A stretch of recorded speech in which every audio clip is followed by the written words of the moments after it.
So today we've got one of Ryobi's new tools. This is the Digital Gauge Power Air Inflator. So for those of you who have followed the channel in the past, you'll know that we make quite a few different Ryobi videos based on our collection and our experiences. And this is actually going to replace the current analog version of this tool that we have been using for quite some time now. So the only differentiating factor in this tool versus the old one, which I'll pull into shot here, is that gauge. So the old machine has an analog gauge, this one is digital, but otherwise it's pretty much exactly the same tool here. So with the digital tool, it still will inflate up to a maximum of 150 PSI. I typically would team this up with one of the smaller batteries just because it's quite compact, and I find that you don't use a whole lot of battery capacity in the use cases that you use this tool for. So what do we use this for? We typically will use this to inflate the tires of the car. I remember taking it back quite a few years. If I wanted to inflate the tires on one of the vehicles, you'd have to go down to the petrol station. This just makes it so much more convenient. You can do it from the home or the comforts of your own home, in your garage, and it's really compact as well to put in the boot of your car and take away if you're going for a road trip. Put this in the boot, good to go. Okay, so the tool is relatively light. It weighs 0.6 of a kilo without a battery.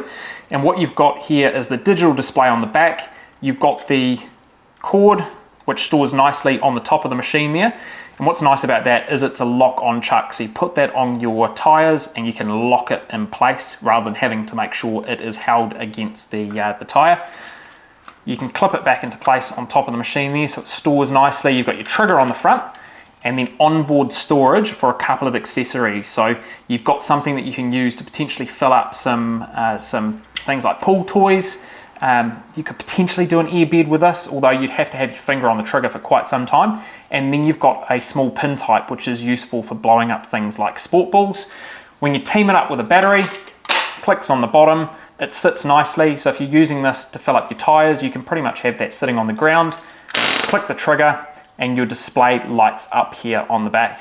Okay, so we've just been out for a bit of a drive in the Subaru WRX here. So typically these tires, when they're cold, are inflated to 37 PSI. We just measured them when we came back and they were sitting at about 39.5. So we let a bit of air out of them, and what we'll do is we'll inflate them back up to that 39.5 in hope that when the temperature comes back down on them, they drop to 37, which is their optimal cold temp. So what's nice about this tool is that you can sit it directly on the ground, and with that lock-on chuck, you can just place that on, lock it on there. So you'll need to press that trigger in order to activate the screen for it to give you a read on the tires. So what we can see is that we're at 35.5 PSI. Now, when you hold the trigger down on this,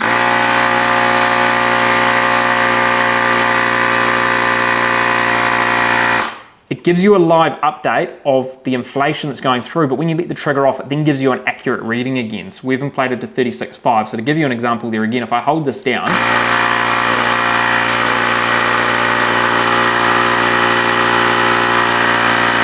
it's telling me we're at 39.5, but when I let off the trigger, our true pressure in there is 37.5. So it is a little bit frustrating that you have to keep engaging and then disengaging the trigger to get that read.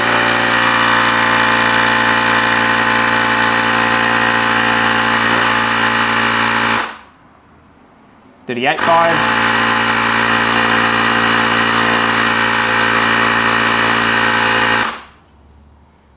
39.5, so we've got our correct reading on there. So I do find that that is quite frustrating, that it doesn't give you that live view. It does give you a live view, but it's not accurate. So if you're needing to inflate your tires, you are going to need to let off that trigger a few times and get that under control. You're going to need to let off that trigger a few times in order to actually get your true reading on your tires. But for us to be able to inflate that, we put another 2.5 PSI into that tire. That was pretty quick. One of the reasons why I like this digital version over the previous analog that we have been using is it's just far more precise. We know exactly what the pressure is in anything we're inflating on here. Versus the analog one, we had to do a little bit of guesswork with where the gauge was sitting. Now, I don't know how well the calibration is in these. We'd need to test that against something that was specifically calibrated, but I think that for what this does, at a $99 price point, this does a pretty good job. And it's not just great for things like your tires, it's pretty versatile for other things that you may have around the house as well. So for instance, we've got this over here, a All Blacks rugby ball, which is sat for quite some time. It's a bit deflated. So this tool is really handy as well because with that onboard storage, we do have that pin type connector, which we can pull out. And essentially what we do with this is we can just attach that onto there, lock on the chuck, and then we can go and inflate this ball. This ball is recommended to be filled up to 4.3 to 7.2 PSI. What an imprecise measurement. It's a pretty wide band, isn't it? Say it again, 4.3 to 7.2 PSI, which is 0.3 to 0.5 bar. Oh, we just go big on right. this, I think. Yeah. So we'll just pop that in.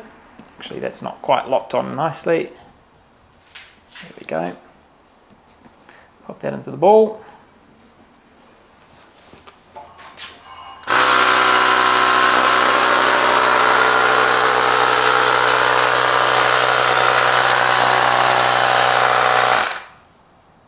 .5 PSI.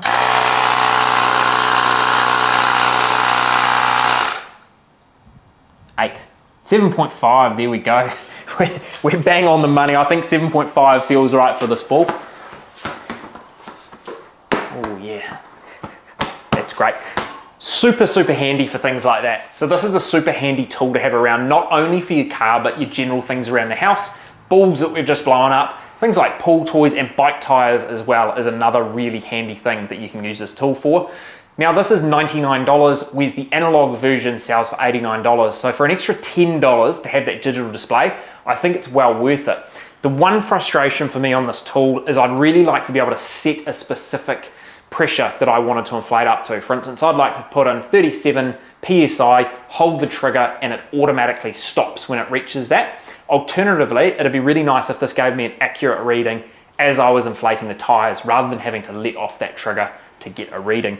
Otherwise, I think for $99, this is an indispensable tool. I know that I wouldn't be without this. It just saves so much time for doing various things, and for the car tires, to not have to take this down to a petrol station, to go and check those, and to be able to throw this in the boot of the car when you're doing a road trip as well. I think this is a tool that you have to have in your Ryobi collection. That's a really quick overview of this. We did do a previous video on the analog inflator, so if you're interested in that, check out that video, but I'd recommend you spend the extra $10, pick this one up. Thank you so much for watching, and we'll see you guys in the next Omni Garage video.